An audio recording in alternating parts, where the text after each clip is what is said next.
Imagine spending your entire life doing everything right, playing by the rules. You get the elite career, you buy the beautiful house, you marry into the right social circle, you do everything society told you that you need to do to win.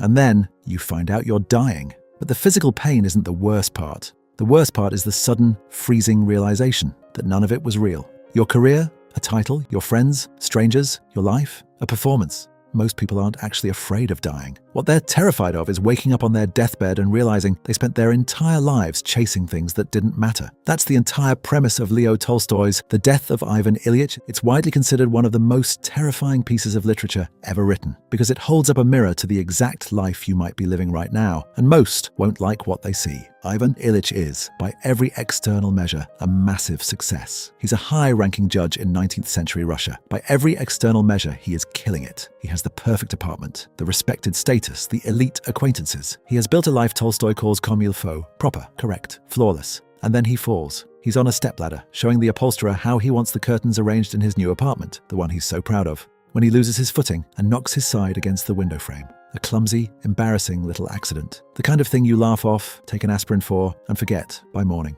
Except the pain doesn't leave. It starts as a dull ache, then a persistent pressure, then a grinding, agonizing torture that no doctor can agree on and no medicine can fix. Ivan is dying, and he knows it long before anyone has the guts to say it out loud. Honestly, Ivan thought he was immune. He knew people died, sure, but he never actually believed he would. He spent his whole life distracting himself with work and status just to avoid thinking about it. As Ivan gets sicker, his inner circle doesn't mourn. They're annoyed. His groans are disrupting dinner parties. His illness is making social gatherings awkward. His wife looks at him and secretly calculates how much government pension she can squeeze out of him when he dies. His colleagues look at his empty desk and quietly wonder who's going to get his position. Nobody sits with him. Nobody looks him in the eye or even acknowledges what's happening. Instead, they keep up the performance. They offer empty reassurances and polite lies, because acknowledging Ivan's death means acknowledging their own. And that, Tolstoy says, is something a respectable society simply does not do. There is only one exception: Gerasim, a young, simple peasant servant. While Ivan's family avoids his room, Gerasim sits with him. He handles the messy, undignified realities of Ivan's failing body without a single trace of disgust. He will literally prop Ivan's legs up on his shoulders for hours because it's the only thing that relieves the agony in his spine. When Ivan apologizes for being such a burden, the peasant looks at him,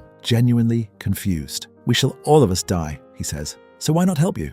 In a world full of wealthy, educated elites, the only person capable of showing Ivan truth, dignity, and real love is the lowliest servant in the house. In his final days, Ivan descends into a spiritual screaming match with himself. He realizes he isn't terrified of the graveyard. He's terrified of his own living room. He looks at his wife, his daughter, his life's work, and the question hits him like a freight train. What if my whole life was a lie? Not a criminal life, just a hollow one. A life lived entirely for the applause of people he didn't even like. In his final 3 days, Ivan screams continuously from the physical and mental torment. He is wrestling with his own history. He asks himself, why all this misery? And then, at the very end, something shifts. He stops defending his past. He looks at his artificial life, his superficial marriage, his vanity, and finally admits the truth. He lived his life wrong. The moment he accepts this, the text says the fear of death completely vanishes. In his final hours, his son comes to his bedside and cries, kissing his hand. And in that gesture, that unguarded, unperformed act of love, Ivan sees it. He feels, for what may be the first time,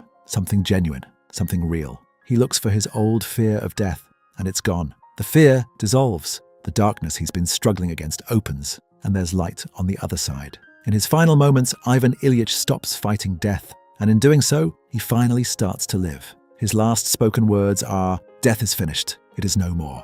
The death of Ivan Ilyich is incredibly short, but it asks questions that will stay with you for years. How much of your life are you performing? Who around you is actually honest with you? And are you living in a way you could look back on without terror? Ivan Ilyich died a happy man because he figured out the truth in his final hours. But Tolstoy's challenge to you is much more urgent. Don't wait until the last 3 days of your life to start living it authentically. Drop the status chase.